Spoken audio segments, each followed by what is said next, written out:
नमस्कार, कैसे हैं आप सब लोग? सभी अच्छे हैं? तो हम कौन सा अध्याय पढ़ रहे हैं? हम पढ़ रहे हैं यूरोप में राष्ट्रवाद का उदय। इससे संबंधित 2 वीडियो पहले बना चुके हैं। उसमें बहुत सारे क्वेश्चनों पर हमने चर्चा की है। कुछ क्वेश्चन और बचे हैं। प्रयास ये करेंगे कि इस वीडियो में ये अध्याय कंप्लीट हो जाए। इसमें कुछ क्वेश्चन हैं, उन पर चर्चा करते हैं। पहला क्वेश्चन नंबर 6 देखते हैं। ब्रिटेन में राष्ट्र राज्य का निर्माण एक लंबी प्रक्रिया का परिणाम किस प्रकार था? कौन से देश की बात हो रही है? ब्रिटेन की। ब्रिटेन में राष्ट्र राज्य का निर्माण, यानी कि जब ब्रिटेन बस रहा था, ब्रिटेन बन रहा था, यानी कि ब्रिटेन से जो निरंकुशता थी उसका अंत हो रहा था और वहाँ पर राष्ट्र राज्य का निर्माण चल रहा था। तो उसके निर्माण एक लंबी प्रक्रिया का परिणाम किस प्रकार था? ये निर्माण कार्य एक लंबी प्रक्रिया थी, उसका परिणाम किस प्रकार था? तो इसका उत्तर देख लेते हैं एक बार। यह किसी उथल पुथल या क्रांति का नहीं, एक लंबी चलने वाली प्रक्रिया का नतीजा था। क्या नतीजा था? जो ब्रिटेन में राष्ट्र राज्य का निर्माण हुआ। अब वो कौन कौन सी प्रक्रिया थी उनको देख लेते हैं। फर्स्ट पॉइंट देखेंगे। पहले निर्जातीय पहचान, राष्ट्र की अहमियत व सत्ता में वृद्धि। एक शब्द आया निर्जातीय पहचान। ये निर्जातीय क्या था? निर्जातीय एक साझा नस्ली जनजातीय सांस्कृतिक समूह था। क्या था? जो वहाँ का एक जनजातीय सांस्कृतिक समूह था, वो था, उसको क्या बोलते थे? निर्जातीय। राष्ट्र की अहमियत व सत्ता में वृद्धि, एक प्रक्रिया ये थी। दूसरी देखते हैं। 1688 में राजतंत्र से संसद द्वारा ताकत छीनने जाना। अब 1668 में क्या हुआ? जो वहाँ का राजा था, राजतंत्र जो जिसके उसमें एक निरंकुश शासन चलता था, तो जो वहाँ पर एक संसद बनी, उस संसद ने क्या किया? राजतंत्र से सभी जितनी भी शक्तियाँ थी वो सब छीन ली। अब 1688 के बाद देखिए कितनी लंबी प्रक्रिया है। 1707 में यूनाइटेड किंगडम ऑफ ब्रिटेन का गठन। 1707 में क्या हो गया? यूनाइटेड किंगडम ऑफ ब्रिटेन का गठन। अब ये यूनाइटेड किंगडम ऑफ ब्रिटेन का गठन क्या था? यह एक शक्तिशाली द्वीपीय देश है। क्या है? शक्तिशाली द्वीपीय देश के रूप में परिवर्तित हुआ। इसमें ग्रेट ब्रिटेन, आयरलैंड और कई छोटे छोटे द्वीप शामिल हो गए, जिससे एक शक्तिशाली क्या बन गया? United kingdom of Britain. इसका गठन हुआ 1707 में। तो ब्रिटेन राष्ट्र राज्य के निर्माण में इसकी बड़ी भूमिका थी। उसके बाद देखते हैं स्कॉटलैंड पर प्रभुत्व। स्कॉटलैंड पर प्रभुत्व हुआ। आयरलैंड को 1801 में बलपूर्वक यूनाइटेड किंगडम में शामिल किया गया। आयरलैंड को क्या किया? बलपूर्वक शामिल किया गया। कब? 1801 में। जबकि यूनाइटेड किंगडम का स्थापना कब हो गई थी? गठन कब हो गया था? 1707 में। तो 1707 में जब इसका गठन हुआ तो जो आसपास के छोटे छोटे राज्य थे, जो द्वीप थे, द्वीप समझते हैं ना किसको कहते हैं?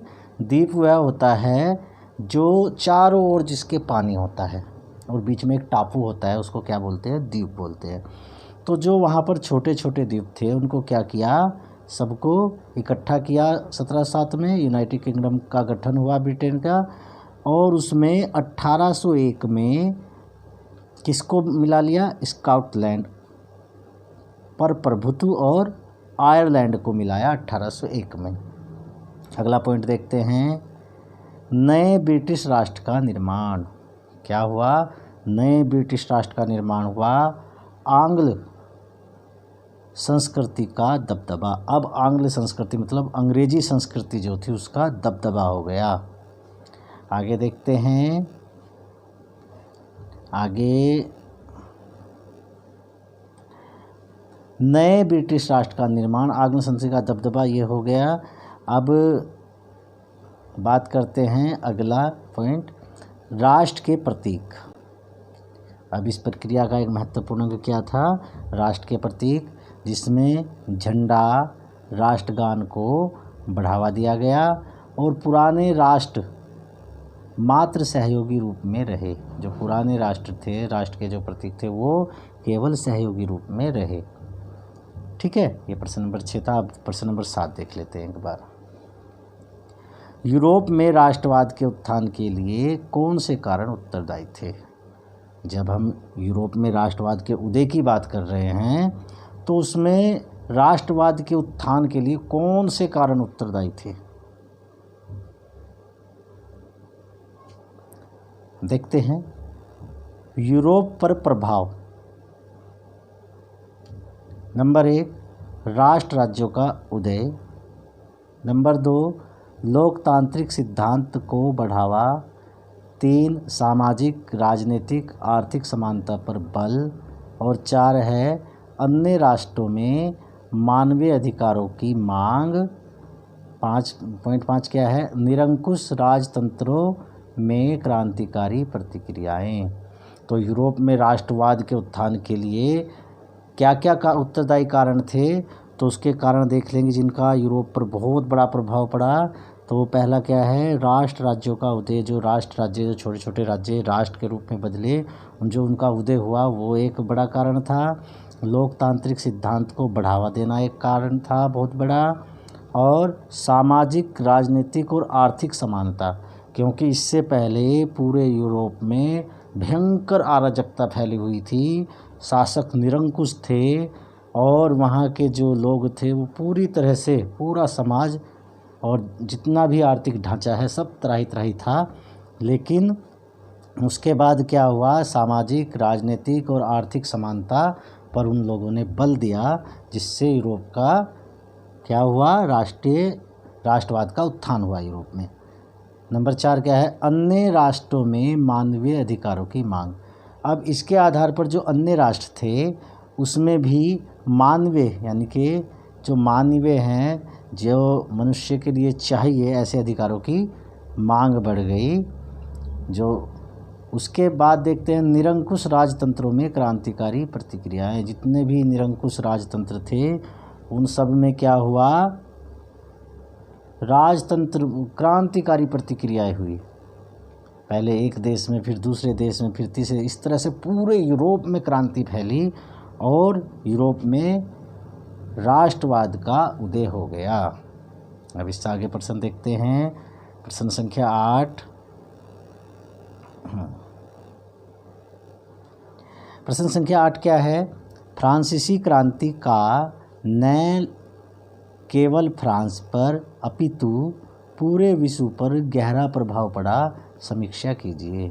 जो फ्रांसीसी क्रांति हुई, फ्रांसीसी क्रांति कब हुई? 1789 में।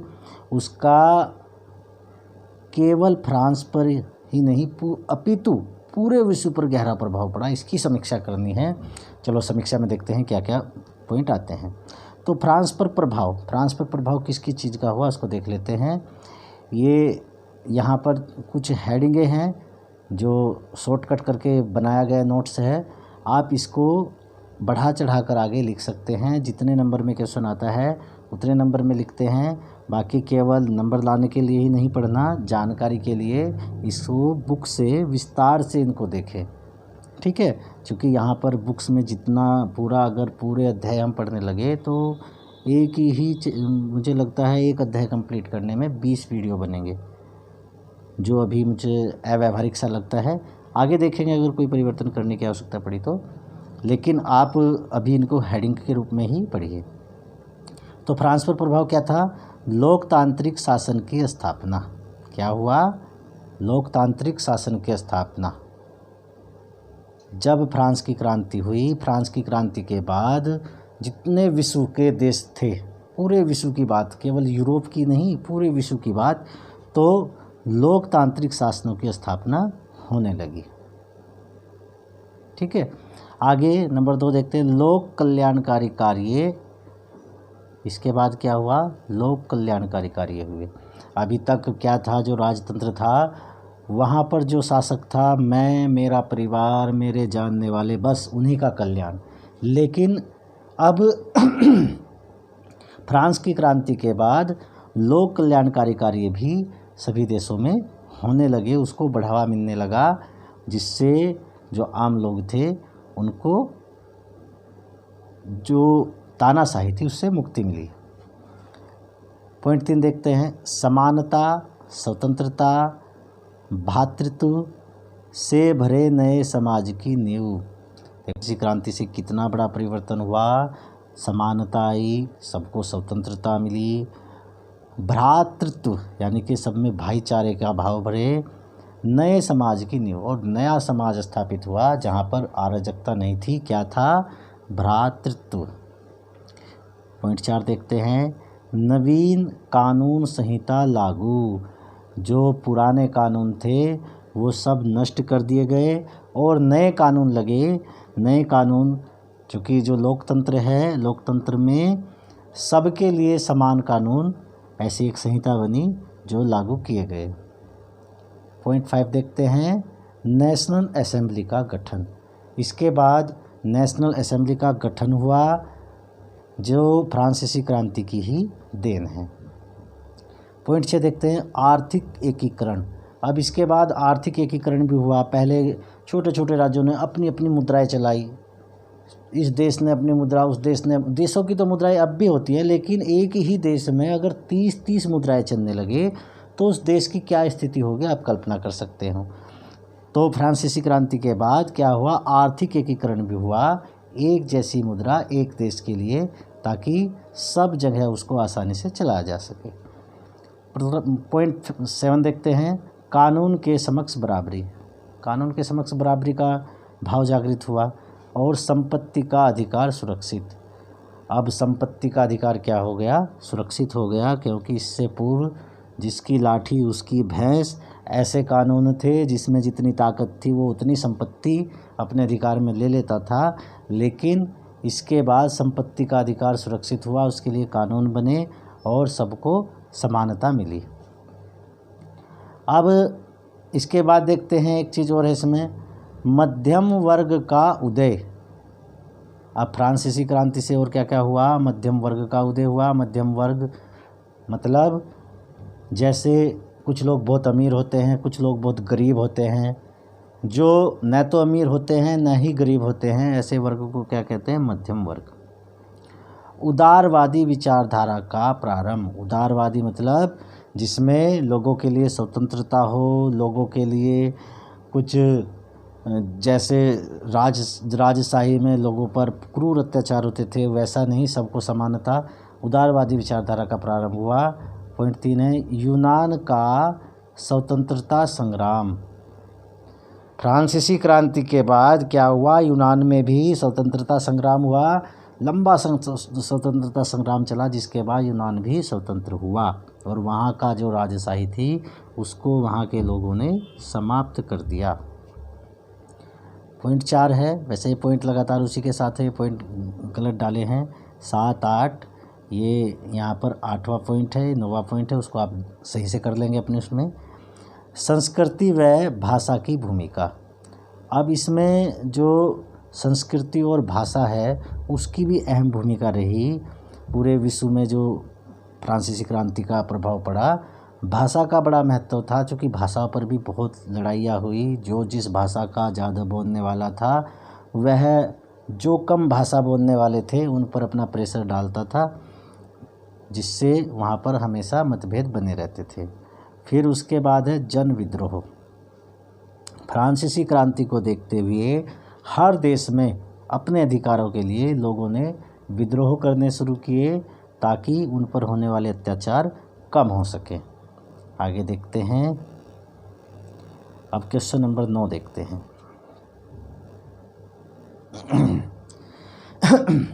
क्वेश्चन नंबर 9 क्या है, 1804 की नागरिक संहिता के प्रावधानों का उल्लेख कीजिए। किसका उल्लेख करना है? 1804 की नागरिक संहिता। तो क्या हुआ इसमें, उसको देख लेते हैं। 1804 में जो नागरिक संहिता बनी उसमें क्या हुआ? नंबर 1 पॉइंट है जन्म पर आधारित सुविधाओं की समाप्ति। क्या हुआ इसमें? जो जन्म पर आधारित सुविधाएं थी 1804 की जो नागरिक संहिता, मतलब नागरिक संहिता का मतलब जो लोगों के लिए कानून बने, तो उसमें क्या हुआ? जो जन्म पर आधारित सुविधाएं थी उनको समाप्त कर दिया। यानी कि जन्म पर आधारित क्या हो गया? एक अगर सेनापति है तो उसका बेटा ही सेनापति बनेगा, एक सम्राट है तो उसका बेटा ही सम्राट बनेगा, या कोई किसान है तो उसका बेटा किसान ही बनेगा और कुछ नहीं करेगा। तो ऐसी जन्म पर आधारित जो सुविधाएं थी उनको क्या कर दिया? समाप्त कर दिया। उसके बाद है संपत्ति के अधिकार की बहाली, जमींदार व सामंती व्यवस्था की समाप्ति। अब जो संपत्ति का अधिकार है उसकी बहाली मतलब उसको स्वतंत्र कर दिया, उससे संपत्ति का जो अधिकार है वो सबको समान कर दिया, और जमींदारी और सामंती व्यवस्था की समाप्ति कर दी। जो जमींदार होते थे, जमींदार क्या होते थे? जो बड़ी बड़ी ज़मीनों पर अपना कब्जा रखते थे और स्वयं घर में बैठते थे, और जो किसान होते थे उनसे पूरा खेती पर काम कराया जाता था और फिर उनसे टैक्स लेते थे। जितनी पैदावार होती थी कभी कभी तो उसका 50% भी ज़मींदार को ही देना पड़ता था, और जिसमें किसान अपनी लागत भी लगाता था। कई बार किसानों के पास खाने के लिए भी अन्न नहीं बचता था। ऐसी ही सामंतवादी व्यवस्था थी, इसमें भी यही था। इसमें सामंती और जमींदार एक ही जैसे होते थे। सामंती भी अपना पूरा टैक्स लेते थे और जो ज़मीन है उसको अपने कब्जे में रखते थे, किसानों को केवल बंधुआ मजदूरों की तरह उन पर काम कराया जाता था। अब ये कब वो किस में समाप्त हो रहे हैं, किस में उल्लेख है इसका? 1804 की नागरिक संहिता में। आगे यातायात तथा संचार व्यवस्थाओं में सुधार। इसके बाद जो यातायात और संचार की व्यवस्था है उनमें भी सुधार हुए। मानक नाप तोल के पैमाने चलाए गए। इसके बाद क्या हुआ? 1804 के मानक माप तोल। मानक मतलब जो सबके लिए समान हो। यदि 1 किलोग्राम इतना होता है, 1 किलोग्राम तो उतना ही सब जगह होगा। पहले मानक माप तोल नहीं चल रहे थे, वो अंदाजे से ऐसे ही अपने अपने सब ने जो मापने के यंत्र बना रखे थे उनसे ही नाप तोल होती थी, और पैमाने भी वैसे ही बना रखे थे। आगे एक राष्ट्र मुद्रा चलाई गई और एक राष्ट्र की एक मुद्रा। ठीक है, इस पर हम बात कर चुके हैं कि एक राष्ट्र की एक मुद्रा मतलब एक ही जैसा पैसा, एक ही जैसी करेंसी वहाँ पर चलनी चाहिए, न कि अलग अलग राज्य, छोटे छोटे राज्य अपने अपने नए नए मुद्राएं, किसी का कोई रुपया चलाएगा, कोई डॉलर चलाएगा, कोई यूरो, इस तरह की करेंसियाँ जो हैं वो एक राष्ट्र और एक मुद्रा, ऐसा प्रावधान किसमें किया गया? 1804 की नागरिक संहिता में। क्वेश्चन नंबर 10 देख लेते हैं। अब प्रश्न नंबर 10 है यूरोप के कुलीन वर्ग की विशेषताएं लिखिए। अब यूरोप में जो कुलीन वर्ग थे, कुलीन वर्ग समझते हो ना? कुलीन वर्ग मतलब आज भी कह देते हैं कि ये ऊंचे कुल का है, तो उनको कुलीन कहते हैं। यानी कि जिनके बड़े बड़े कुल होते थे, यानी कि जो राजशाही घराने थे या कोई जमींदारी घराने थे, वो क्या बन गए थे? कुलीन वर्ग। तो इसमें देखते हैं कुलीन वर्ग की क्या क्या विशेषताएं थी। पहली विशेषता, जीवन जीने की समान शैली। जो कुलीन वर्ग थे उनके जीवन जीने की समान शैली थी। वो एक ही तरह से ठाट बाट के साथ जीवन जीते थे। उनको कोई मर रहा है, कोई जी रहा है, इससे कोई वास्ता मतलब नहीं। वो खुश रहें, हर तरह से आज़ादी उनके लिए चाहिए, ऐसी उनकी जीवन शैली थी। दूसरा, भूस्वामित्व। जो उनका भूस्वामित्व उनके पास था, क्योंकि भूमि के स्वामी वही थे, बाकी जो किसान थे वो तो केवल मजदूर थे। कूटनीतिक भाषा। जो उनकी भाषा थी वो भी कूटनीतिक थी। जो कुलीन वर्ग भाषा बोलेंगे वो भाषा दूसरे नहीं बोलेंगे। जो आम लोग थे उनकी भाषा अलग थी और कुलीन वर्ग की भाषा अलग थी।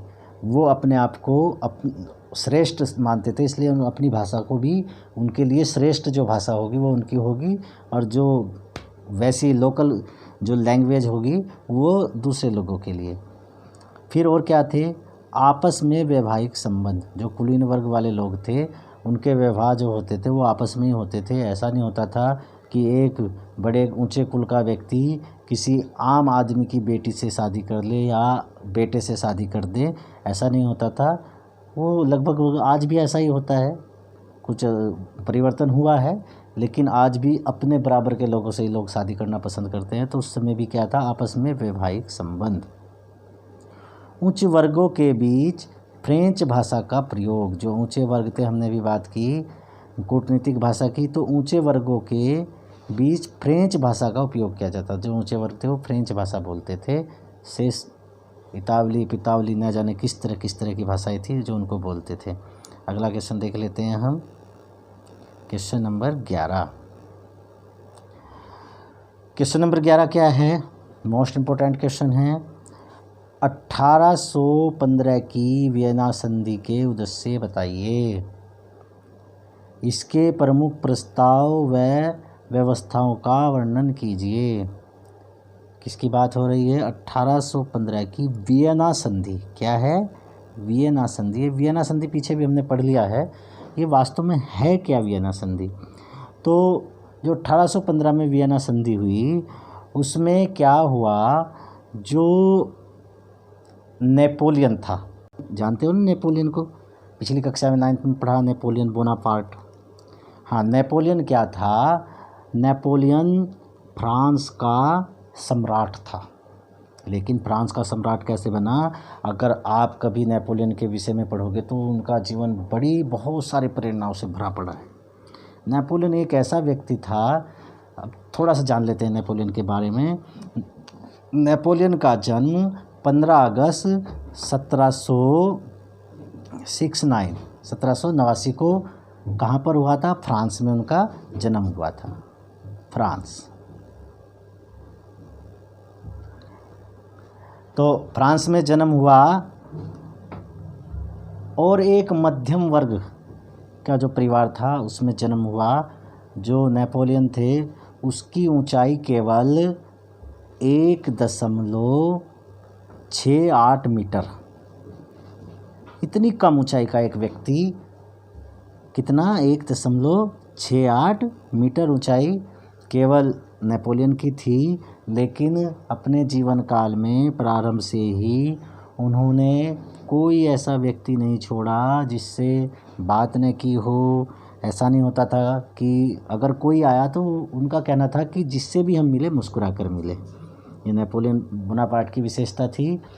और सामान्य परिवार से 1799 में क्या किया, फ्रांस में बहुत भयंकर अव्यवस्था फैली हुई थी, चारों तरफ त्राही त्राही थी। जो तानाशाह शासक थे उन्होंने क्या कर रखा था, जो आम लोग थे उन पर पूरी तरह से, एक तरह से कहते हैं, अपना क्रूर अत्याचार कर रखा था।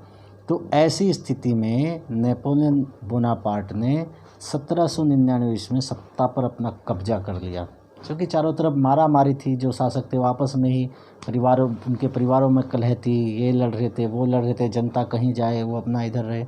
तो ऐसी स्थिति को देखते हुए नेपोलियन ने क्या किया, 1799 में सत्ता पर कब्जा कर लिया और 1804 में फ्रांस के सम्राट बन गए। कौन से सन में, 1804 में। 1804 में फ्रांस के सम्राट बन गए नेपोलियन बोनापार्ट। उनके द्वारा किए गए कार्य इतने हैं कि वो यहाँ पर नहीं बताए जा सकते, लेकिन उन्होंने संविधान का निर्माण किया, प्रशासनिक ढांचे में बदलाव किया, आर्थिक सुधार किए, बैंक खोले, और एक जो मोस्ट इम्पोर्टेंट उनका काम था वो था विधि संहिता का निर्माण। उन्होंने 1804 में ही विधि संहिता का निर्माण किया। ये एक कानूनी किताब थी जिसमें जो तानाशाह लोग थे उनके खिलाफ, और जिसमें कैसे आर्थिक समानता हो सकती है, कैसे प्रशासनिक समानता हो सकती है, कैसे सबको समान अधिकार, संपत्ति का अधिकार, ये सब विधि संहिता के अंदर उन्होंने लिखे, विधि संहिता में एकत्रित किए और उनको अपने राज्यों में स्थापित किया। अपने जीवन काल में नेपोलियन ने लगभग 42 देशों पर विजय प्राप्त की। जिधर नेपोलियन उधर सब लोग भयभीत। इतना छोटे से कद का व्यक्ति और यूरोप के सब जितने भी देश हैं लगभग सभी पर अपना शासन स्थापित कर दिया।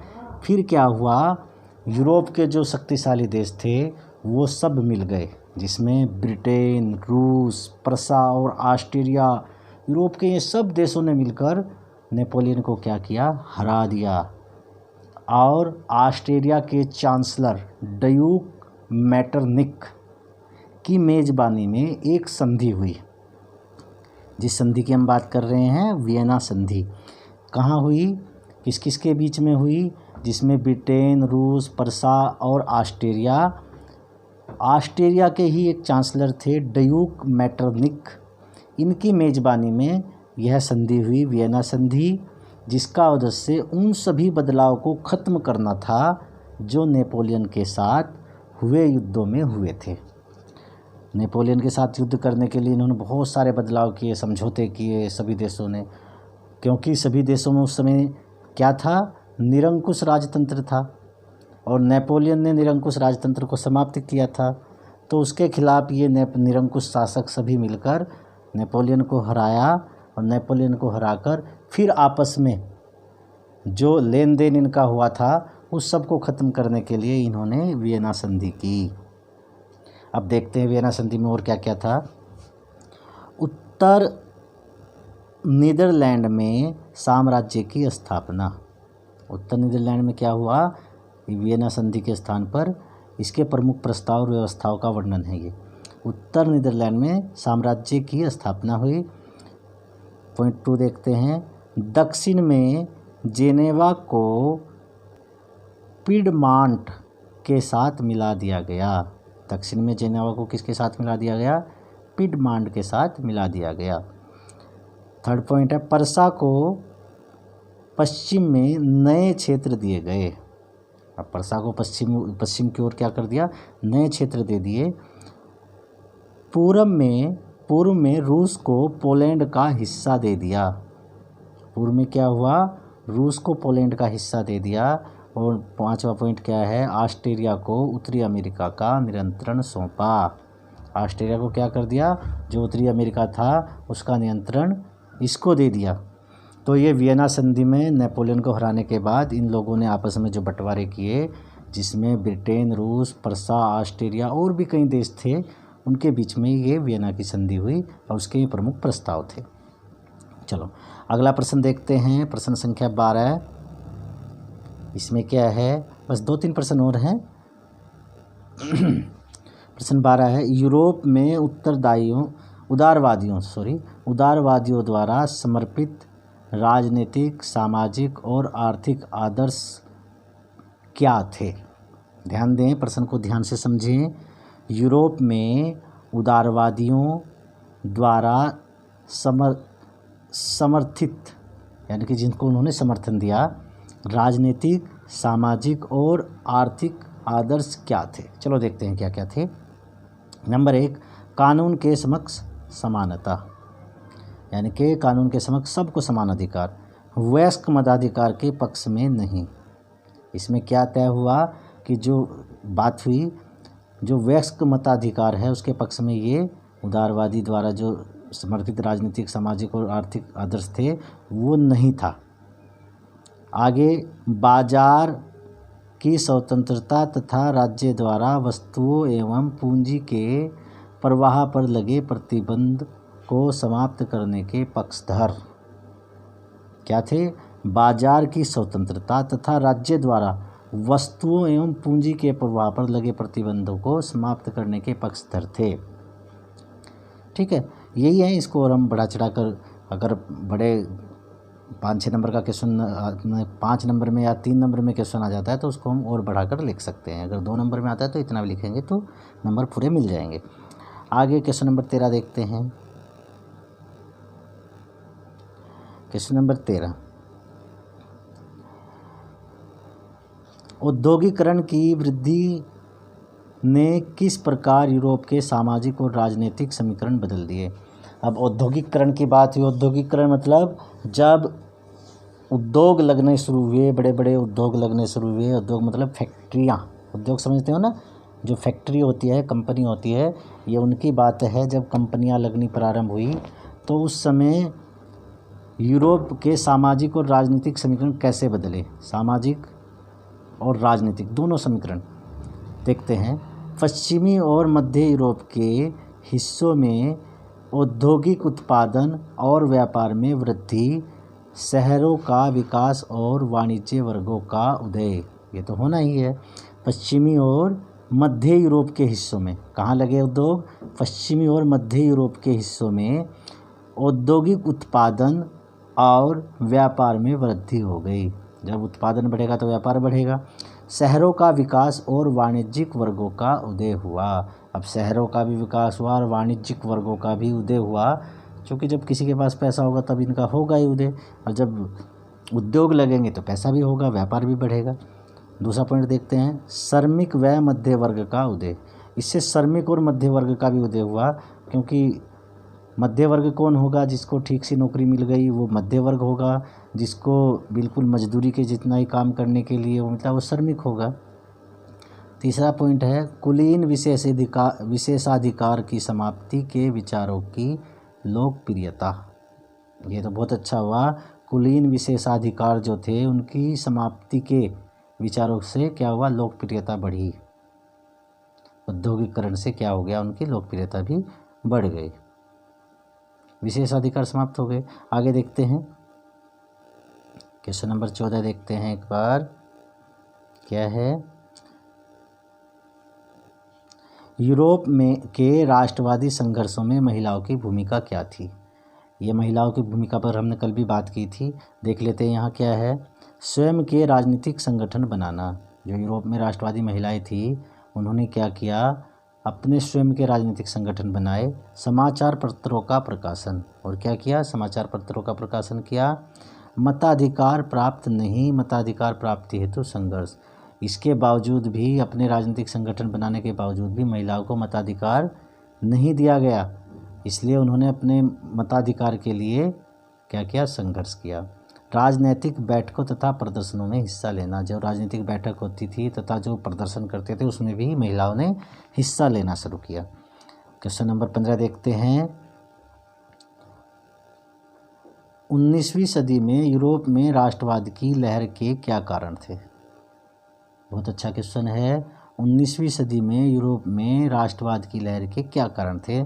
तो कारण देखते हैं क्या है। नंबर 1, जनता पर अत्याचार। जब जनता पर अत्याचार होगा तो अपने आप ही क्रांति होनी शुरू होगी, कब तक बर्दाश्त करेंगे कोई। नंबर 2, निरंकुश शासन व्यवस्था। जो उसकी शासन व्यवस्था थी वो क्या थी? निरंकुश थी। निरंकुश मतलब इस पर किसी का भी कोई अंकुश नहीं, शासक बिल्कुल स्वतंत्र, जो चाहे करेगा, दिन को दिन और रात को रात कहेगा, वही मानेंगे सब। उसको क्या कहते थे? निरंकुश शासन।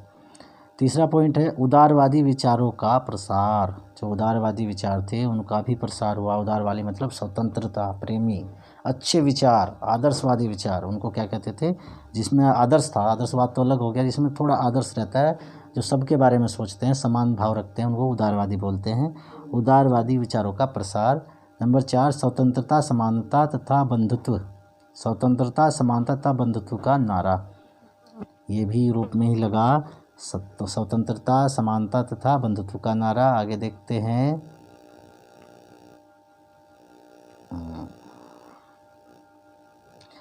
एक अगला पॉइंट है, शिक्षित मध्य वर्ग की भूमिका। इसमें शिक्षित मध्य वर्ग की भूमिका भी रही। 2 क्वेश्चन लास्ट हैं बस ये। 16 क्वेश्चन देखते हैं। 1815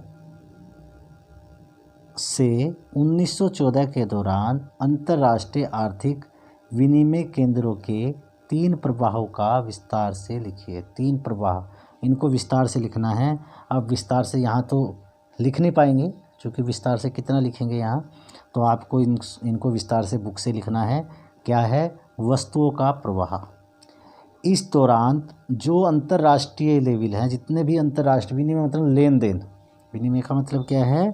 लेन देन जो अंतर्राष्ट्रीय स्तर पर आर्थिक विनिमय हुआ, यानी कि आर्थिक अर्थ पैसे अर्थ यानी कि धन से जुड़ी हुई चीज़ों का लेन देन हुआ, उसमें वस्तुओं का प्रवाह कहाँ हुआ, कैसा हुआ, किस देश ने किस और क्या वस्तुएं भेजी, कहाँ क्या बना, इस सब के विषय में आप बुक से लिखेंगे। दूसरा पूंजी का प्रवाह, जब वस्तुओं का प्रवाह होगा तो पूंजी का प्रवाह तो स्वतः ही हो जाएगा। तो पूंजी का प्रवाह किस किस क्षेत्र में, किस देश में, अंतर्राष्ट्रीय लेवल से पूंजी का जो प्रवाह है, एक देश की मुद्रा अलग है, दूसरे देश की मुद्रा अलग है, यहाँ पर सामंजस्य कैसे स्थापित हुआ, ये सब भी आप बुक से एक बार देख लेंगे। इसमें एक कम से कम एक पैराग्राफ तो आपको लिखना ही पड़ेगा, ये बुक के अंतर्गत दिया है।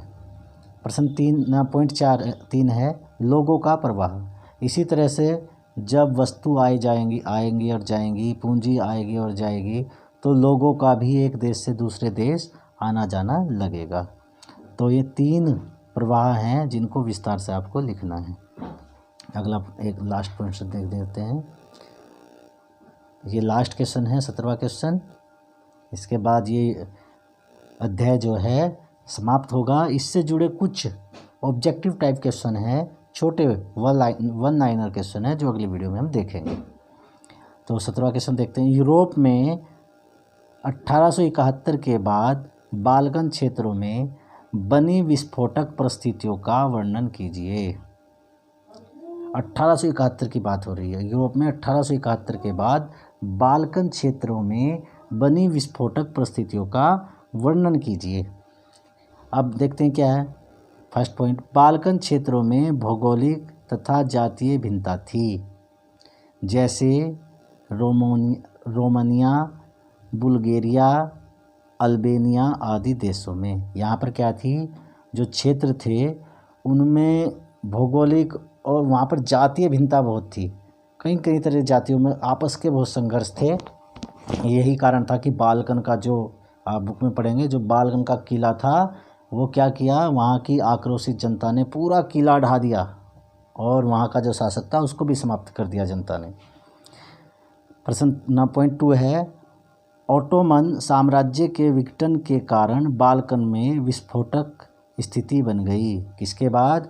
ऑटोमन साम्राज्य था एक, उसका विघटन, उसका जब बंटवारा हो गया क्रांति के कारण, तो बाल्कन में क्या हो गया, विस्फोटक स्थिति हो गई। लोग किसी के कहना क्या होगा, किसी के भी कोई भी सम्राट उनको क्या कर नहीं पाया, एक सूत्र में नहीं बांध पाया, यानी कि उनकी क्रांति को नहीं रोक पाया।